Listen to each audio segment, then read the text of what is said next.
God has ordained a hierarchy within the family unit, and this structure is expected to be adhered to. Disobedience to it is no different than any other type of disobedience.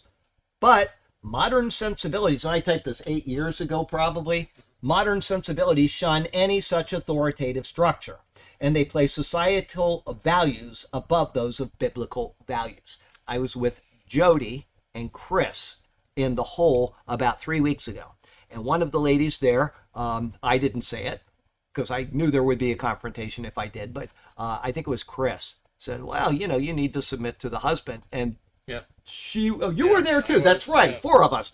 She went ballistic. The husband doesn't know anything. I would never submit to him. Well, that's why you're living where you're living. And that's why your circumstances are the way you are. And it's not to pick on her. We are there to teach people, to get them out of the projects. We've had some success over the years. Okay. But that is why your life is not working. That's why it is dysfunctional. And that's why there's drugs all over the place. It just, because of that. It's just, you can see it. We don't need to impose our supposed values on anybody. We just go to God's word, and he has told us what is right.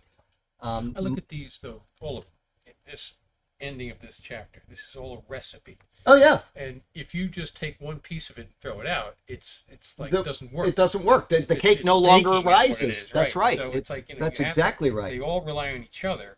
And yeah, wives are submitting, husbands are loving and not being harsh. That's right, because if a husband isn't doing his part, then the wife can't do her part properly. Right. It all fits. That's right. Okay. Because of this, the family unit readily breaks down, and in turn, so do the marriages. Oh, so we have 7 of you. You're sitting behind me. I wasn't looking. 7 of in here that are in the projects every week. Yeah, well, you were behind me. I wasn't ignoring you, but okay, sorry about that.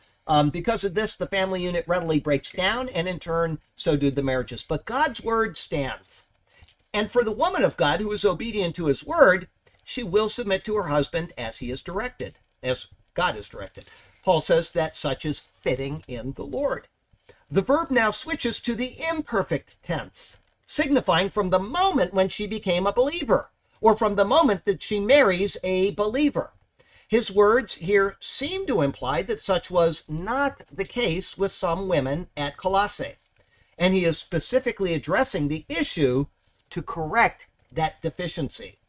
But the spirit of non-submission found in Colossae is held in high esteem among the modern feminist movement. If marriage takes place at all, it is with the attitude that says, submit, I can handle it and I can take charge. This approach is spread to believers, and it causes real problems within the church and within the families of the church.